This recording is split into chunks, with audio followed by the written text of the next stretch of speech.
Hello students, आप सभी का स्वागत है प्रभांस क्लासेज में। स्टूडेंट्स, आज आप लोगों को मोस्ट इम्पॉर्टेंट क्वेश्चन बताने जा रहे हैं, जो कि वैद्युत परिपथ से संबंधित किरचॉफ का नियम। आप लोग बिना स्किप किए हुए वीडियो को देखते चले जाएंगे और आज हम इस वीडियो में एक ऐसी चीज बताएंगे जो आप कभी सोचा नहीं होगा, कभी देखा भी नहीं होगा, उस नियम के जिसके अकॉर्डिंग आपको आपके 2-3 नंबर 100% पूछे जाते हैं, 100 सॉलिड हो गए। तो आज स्टूडेंट्स आपको बताने जा रहे हैं वैद्युत परिपथ संबंधी किरचॉफ का नियम। क्या बताने जा रहे हैं? वैद्युत परिपथ संबंधी वैद्युत परिपथ संबंधी किरचॉफ का नियम।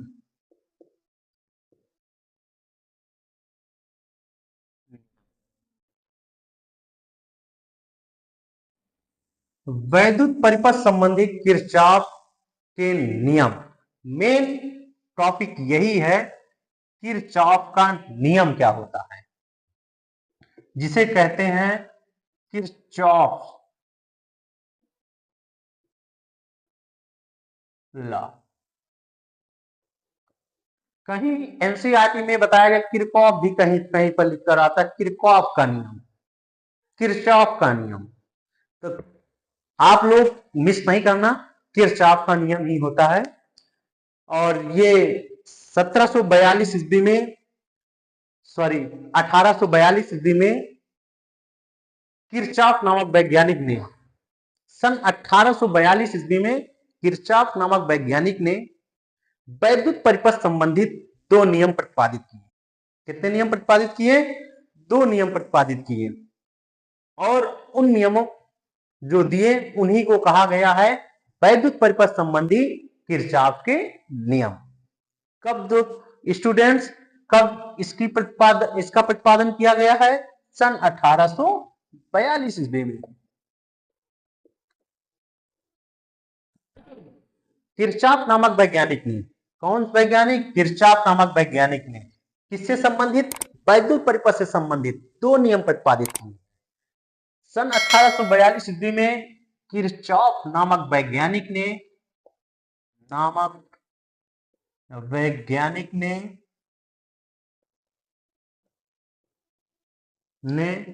वैद्युत परिपथ संबंधी वैद्युत परिपथ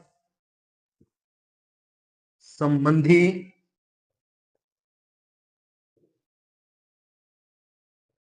2 नियम प्रतिपादित किए।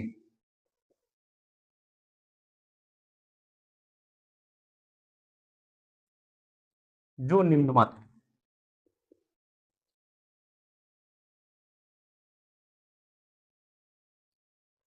पहला नियम क्या होता है? धारा नियम, जिसे आप जक्सन नियम अर्थात संधि का नियम भी कहा जाता है। प्रथम नियम क्या होता है? संधि का नियम।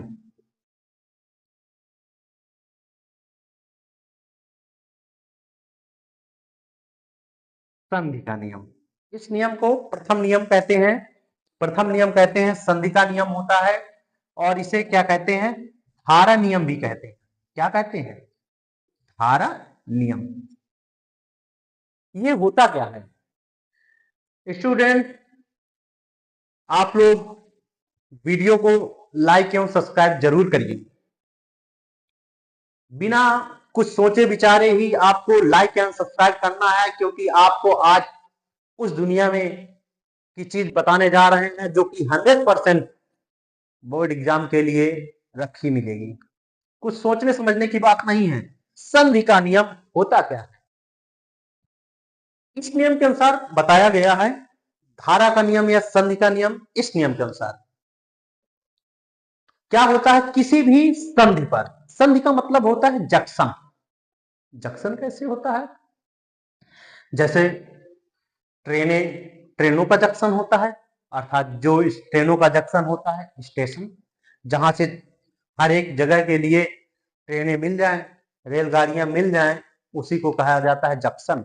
मतलब जंक्शन का मतलब एक ऐसा स्थान जहां से चारों तरफ के लिए, चारों दिशाओं के लिए रूट में मतलब कि गाड़ियां मिल जाएं, तो वहां से समझते हैं, यहाँ पर धारा के नियम से समझते हैं। तो इस नियम के अनुसार, इस नियम के अनुसार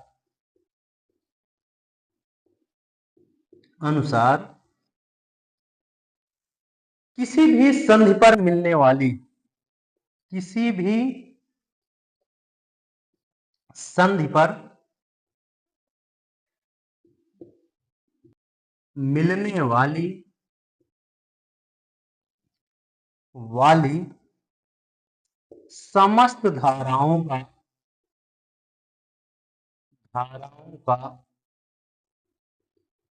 बीजगणितीय योग,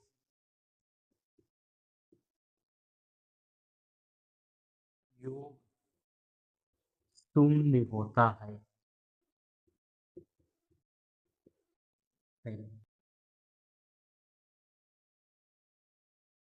क्या देखा, संधि का नियम क्या होता है?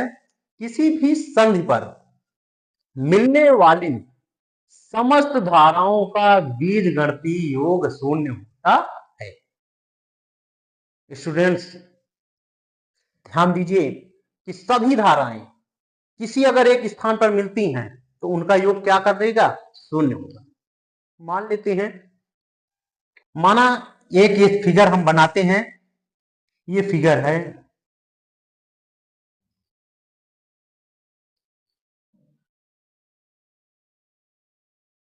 मान लिया कि ये एक प्रकार का क्या है? जंक्शन, ओ बिंदु क्या है? जंक्शन अर्थात संधि है, इसको कह सकते हैं संधि। इस पर ये I1 धारा आ रही है तीर के निशान द्वारा, ध्यान दीजिए, और ये I2 धारा भी आ रही है, और ये I3 धारा भी आ रही है, जबकि ये I4 धारा जा रही है, ये I5 धारा भी जा रही है। कहने का मतलब ये जो तीर का निशान व्यक्त कर रहा है कि ये आ रही है, कि कहां पर आ रहे? बिंदु O की ओर। I4 और I5 धाराएं दिख रही हैं कि ये बिंदु O से निकलकर जा रही है। जब ऐसी कंडीशन लागू होती है तो एक नियम होता है जो कहता है, जिस नियम के अनुसार आप चिन्ह परिपाटी का नियम कहते हैं, जिसे मान लीजिए कि एक नियम होता है चिन्ह परिपाटी का नियम। कहने का मतलब है, अगर चिन्ह परिपाटी का नियम लगाते हैं तो चिन्ह परिपाटी के नियमानुसार आने वाली समस्त धाराएं धनात्मक चिन्ह के साथ ली जाती है और जाने वाली धाराओं को ऋणात्मक चिन्ह के साथ लिया जाता है। ये चिन्ह परिपाटी का नियम होता है।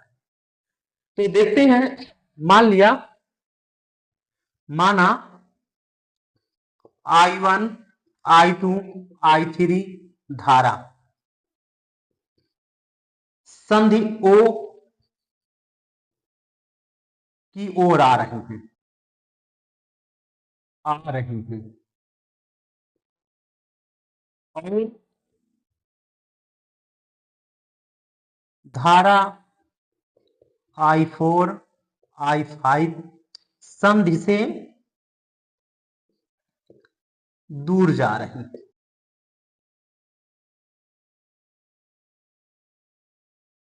किसके अनुसार है? चित्र के अनुसार। चित्र में हमने मान लिया, जो माना गया वही चित्र में दिखा दिया गया। आने वाली था, अब चिन्ह परिपाटी का नियम लगा देते हैं। चिन्ह परिपाटी के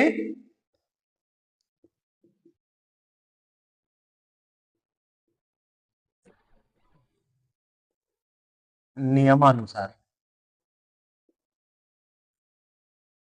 चिन्ह परिपाटी का नियम लगाते हैं। चिन्ह परिपाटी के नियमानुसार क्या है? संधि की ओर आने वाली धाराओं को, संधि की ओर आने वाली धाराओं का मान का मान धनात्मक चिन्ह से और संधि से दूर जाने वाली धाराओं का मान से दूर जाने वाली धाराओं का मान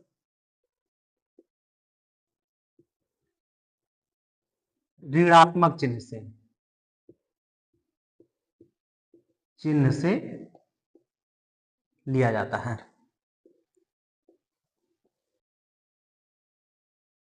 ये आपका किसका नियम लागू हुआ? चिन्ह परिपाटी का नियम। अब हमारी ये परिभाषा थी कि किसी भी संधि पर मिलने वाली समस्त धाराओं का बीजगणितीय योग शून्य होता है। तो इसको हम गणितीय रूप में डिनोट कैसे करते हैं? अर्थात इसको ऐसे डिनोट कर सकते हैं, ध्यान दीजिए, अर्थात सिग्मा आई बराबर 0, ये इसका गणितीय रूप होता है। संधि के नियम का गणितीय रूप क्या होगा? सिग्मा आई बराबर 0। ओरल तौर पर यह कह सकते हैं जो गणितीय रूप है, ये गणितीय रूप संधि के नियम दर्शाता है या धारा का नियम का दर्शाता है। अगर पूछ लिया जाए किरचॉफ का जो प्रथम नियम है संधि का नियम, इसका गणितीय रूप क्या होगा? ये सिग्मा गणितीय रूप होता है इसका sigma I equal to 0। Sigma I equal to 0, ये इसका गणितीय रूप है। यही पूरी पर ये जो थ्योरी लिखी गई है, यही परिभाषा डिनोट करती है। सिग्मा आई इक्वल टू 0 कहने का तात्पर्य ये है, ये सिग्मा आई, सिग्मा का मतलब है बीजगणितीय योग, आई मतलब होता है धारा, इक्वल टू 0 कहने का तात्पर्य यही है किसी भी संधि पर, यही हम आपको बताना चाहते थे कि किसी भी संधि पर मिलने वाली समस्त धाराओं का बीजगणितीय योग, ये धारा है समस्त धारा, इसका बीजगणितीय योग क्या होता है? शून्य होता है। यही परिभाषा डिनोट करती है संधि के नियम की। तो जब सिग्मा आई बराबर 0, तो अब आपने 3 धाराओं को आ रही हैं और 2 धाराएं जा रही हैं, तो संधि की ओर आने वाली धारा का मान धनात्मक चिन्ह के साथ लेते हैं और संधि से दूर जाने वाली धारा का मान ऋणात्मक चिन्ह के साथ लेते हैं, तो इनको रखते हैं। तो इसके अनुसार चिन्ह परिपाटी के नियमानुसार I1 I2, ये I1 है, ये I2 है, ये I3 है। तो चिन्ह परिपाटी के नियमानुसार संधि की ओर आने वाली धारा का मान किससे लेंगे? धनात्मक चिन्ह के साथ लेंगे। धनात्मक चिन्ह के साथ अब आने वाली धाराएं क्या कौन कौन सी हैं?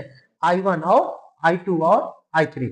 तो संधि की ओर आने वाली धाराओं का मान, धाराएं कौन कौन सी हैं देखते हैं। धाराएं जो हैं I1 I2 I3 धनात्मक चिन्ह से, और संधि से दूर जाने वाली धाराएं कौन कौन सी हैं? धाराएं I4 और I5, I4 और I5 का मान ऋणात्मक चिन्ह से लिया जाए। और जब लिया गया तो ये धनात्मक इनको और ऋणात्मक इनको तो लेते हैं, तो रखते हैं। तो I1 पॉजिटिव हो गया, I2 पॉजिटिव हो गया, I3 पॉजिटिव हो गया, और I4 और I5, I4 निगेटिव हो गया, I5 निगेटिव हो गया, इक्वल टू क्या हो गया? 0। इसमें रख दिया गया। अब जब रख दिया गया इसमें, तो I1 plus I2 plus I3, अब ये माइनस में है तो उस तरफ जाएगा, किस में हो जाएगा? प्लस में हो गया, I4 प्लस I5। अब ये देखकर पता चलता है कि I1 plus I2 plus I3 equal to कितना हो गया? I4 plus I5। ये आने वाली धाराओं का योग हो गया और वो जाने वाली धाराओं का योग। इसको लिख सकते हैं आने वाली धाराओं का योग, धाराओं का योग बराबर क्या होगा? संधि से, ये कहां? संधि की ओर आने वाली है, संधि की ओर आने वाली धाराओं का योग बराबर संधि से दूर जाने वाली धाराओं का योग। संधि की ओर आने वाली धाराओं का योग बराबर क्या हो गया? संधि से दूर जाने वाली धाराओं का योग के बराबर होता है। यही क्या है? किरचॉफ का प्रथम नियम। इस नियम को क्या कहते हैं? धारा का नियम कहते हैं। और किरचॉफ का प्रथम नियम जो 1 नंबर का क्वेश्चन पूछा जाता है, किस संरक्षण के सिद्धांत पर आधारित होता है? किरचॉफ का जो प्रथम नियम होता है ये आवेश संरक्षण के सिद्धांत पर आधारित होता है। सबसे इंपॉर्टेंट बात है, किरचॉफ का प्रथम नियम आवेश संरक्षण के सिद्धांत पर आधारित है। आवेश संरक्षण के सिद्धांत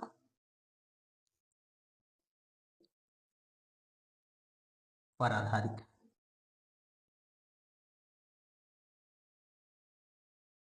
किरचॉफ का प्रथम नियम किस संरक्षण के सिद्धांत पर आधारित है? आवेश संरक्षण का। जो ऑब्जेक्टिव क्वेश्चन पूछे जाते हैं कि किरचॉफ का जो प्रथम नियम होता है, संधि का नियम होता है या धारा नियम है, किस संरक्षण के सिद्धांत पर आधारित है, तो तुरंत बताएंगे, सेकेंड नहीं लगेगा। किस संरक्षण के सिद्धांत पर? आवेश संरक्षण के सिद्धांत। क्योंकि इसमें क्या काम कर रहे कार्यरत है? धारा कार्यरत है। क्या कार्यरत है? धारा। धारा किससे उत्पत्ति हुई? आवेश से। आवेश और धारा तो आवेश संरक्षण के सिद्धांत पर आधारित है, जो कि किसका नियम है? संधि का नियम। वैद्युत संबंधी किरचॉफ का ये प्रथम नियम था, जो कि संधि का नियम। अगले वीडियो में आपको किरचॉफ का द्वितीय नियम बताया जाएगा। आप सभी को बहुत बहुत धन्यवाद इस वीडियो को देखने के लिए, और वीडियो को सभी लोग लाइक एंड सब्सक्राइब करें। Thanks for watching this video.